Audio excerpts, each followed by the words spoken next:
When work sucks, it affects the rest of our life. 57% of our waking time is spent at work. Gallup tells us that 70% of us are disengaged from work.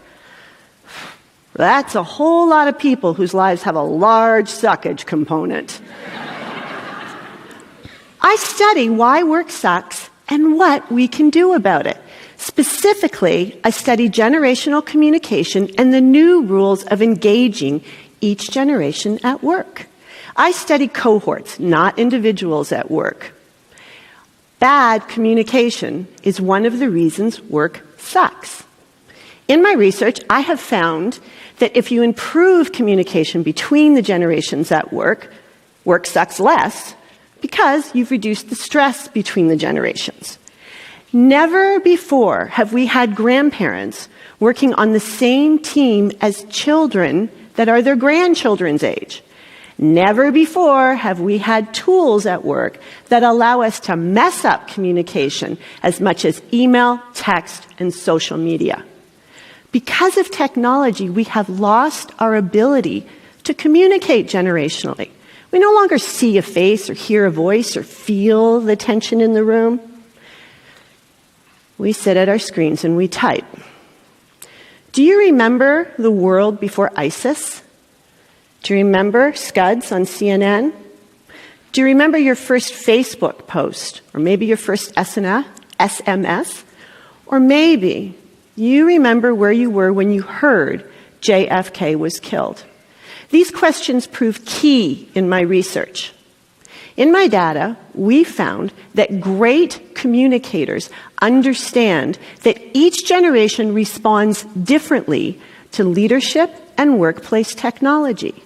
They know they're different, their leaders and followers are different, and they're motivated differently, and that their job is to shift to meet the needs of each generation to manage up and manage down. I'm going to teach you the new rules of engagement, but before I do, let's review the generations, understanding that each academic institution has their own views on birth years. Boomers, born before 1960. We call them builders. Gen X, 1960, 1980. They're the doers. Millennials, 1980 to 2000, the adapters. And Gen Z, 2000 on, they're just brilliant. My friend Donna is a boomer. Her driver is legacy creation. Boomers are builders, and they are still tinkering. Donna's driver is legacy creation because as a child, she was deeply affected by the Cuban Missile Crisis as well as the threat of the bomb. She remembers hiding underneath her desk, and she can very clearly tell you where she was when she heard JFK was shot. Boomers are the architects of today's millennial. They've built the corporations, the bureaucracies, our volunteer structures. Boomers have been working their entire lives and have absolutely no intention of quitting. Ask Donna, she'll tell you, what would I do? Boomers process information from leaders and coworkers in an auditory capacity, meaning boomers are conversation clever. They think in terms of words. Boomers love word-based entertainment. Think about all their old James Bond movies, how the clever conversation played a role. Think about James in that famous line, "Does the collar match the cuffs?" You have to be listening pretty carefully to know what James meant exactly by that. We know from the VAC system that when people process information in an auditory capacity, they move their eyes to the right when they're remembering or to the left when they're constructing a solution. And why auditory for boomers? Because when they were coming of age, language ruled. In high school, they were taught Latin, debate, humanities. As they were coming of age, the world was auditory. There was newspapers, radio ruled, and debates were based on fact, logic. I know I'm frustrating Donna when she says to me, "Can you get off that thing?" She's talking about my phone. "Pick up your head. I need to talk to you. Listen to me." I know she's getting stressed because I'm not allowing her to share her legacy with me. When boomers like Donna get into distress, do 3 things. Number 1, acknowledge their legacy. Boomers have and will continue to be great friends, coworkers, and parents. Number 2, use auditory sentence patterning. So I hear what you're saying is, so what I'm hearing is. And number 3, allow them to talk things out. Allow them to write long, detailed emails. Talking is a boomer's soother. That's how they built their legacy. How they love it. They love it so much they came up with that rule, don't go to bed mad, stay up all night, talk it out, but don't go to bed.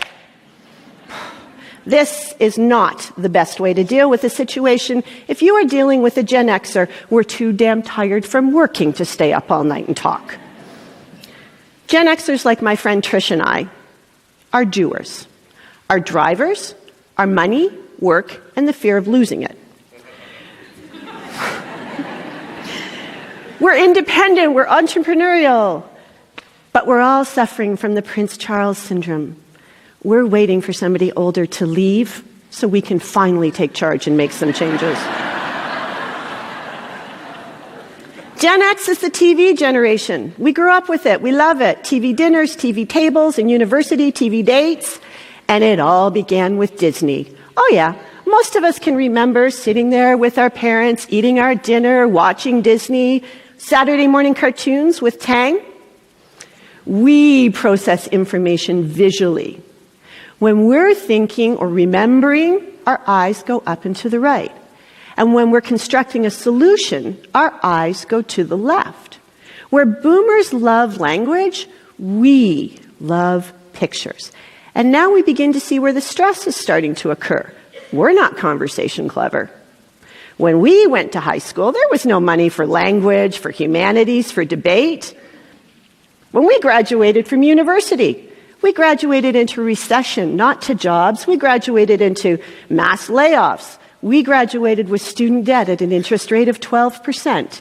Last hired, first fired, last invited into management. There was always this theme, do more with less. And it's never more evident than in our entertainment. Think about Bruce Willis in any Die Hard movie. He may not have had the witty repartee of James Bond, but he saved the world 1,000 times doing more with less without any gadgets or even Mr. Bond's cue. Gen X are truly engaged when they have one of their inevitable notebooks. They love their notebooks. They love technology, except for that very, very, very brief Shift F7, lose your data. We love pictures and technology so much we created PowerPoint. Sorry. Give a Gen Xer a deck or a whiteboard and some markers, and that's their soother. They can make sense of the world with pictures. You know a Gen X is going into distress when you see the inevitable Gen X slump. Their eyes go to the right. Most likely they're thinking about LinkedIn, who's going to hire them. Or to the left. They're constructing their exit strategy.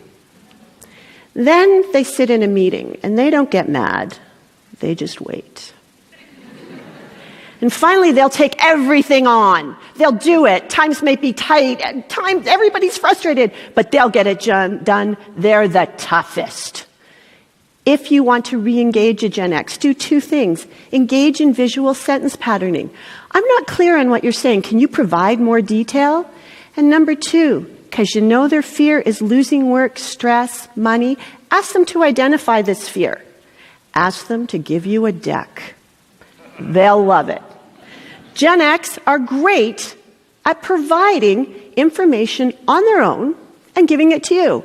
We don't understand when people can't think for themselves. Millennials frustrate the hell out of us. Millennials are the great adapt, adopt, and improve generation, and they're having a heck of a time living in a boomer-centric world. My friend Sam is one of my very favorite millennials. His driver is development. His whole entire life has been a series of developmental activities with imposed structure. Sam is also one of the most loved generation. Sam's parents loved, some say coddled him. Sam's parents loved him so much, they had a bumper sticker put on the back of their car that said, "Precious baby on board." Unlike Gen X, who was tossed outside, told to come in if the streetlights come on,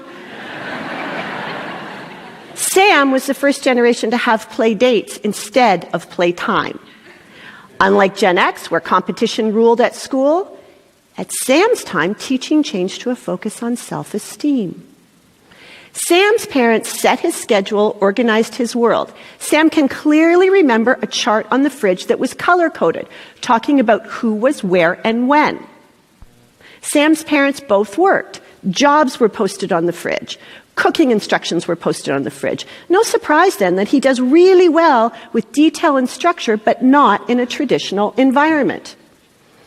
Sam's parents were his rock as he was growing up, and he would have it no other way. His childhood was fairly peaceful, prosperous, but it was when he was coming of age that the world started falling apart. Think about 2008. Presidents lied, prime ministers lied, bankers lied, college and university presidents lied. No one went to jail. That's why they don't trust. Why would you when you know what's going to happen? They trust their friends, they trust their coworkers, they trust their parents. And look at what they've created. Glassdoor, Rate My Professor, Yelp. They share everything. They're fully transparent. Sam's been online since the 5th grade. He grew up in the internet and with and on Facebook. He shares everything. He's fearless. He loves technology. He and his friends have done some amazing things with it. And, his rebels he loves. Ferris Bueller, Steve Jobs, Elon Musk. This love of just rebels fuels his desire for actions. He doesn't think in terms of words or pictures.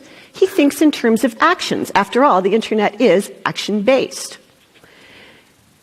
He processes information from leaders and coworkers at work in terms of actions, kinesthetically, meaning his head goes down and to the right when he's remembering, or down and to the left when he's constructing a solution.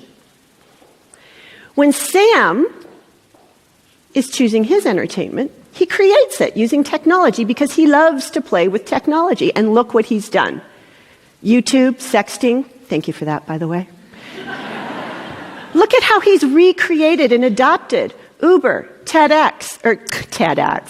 Uber, and Airbnb. Again, thank you. I can always tell when Sam's starting to get stressed out because he gets really fidgety. And he doesn't really want to look me in the eye because he's processing information. And no, he's not reaching for his phone.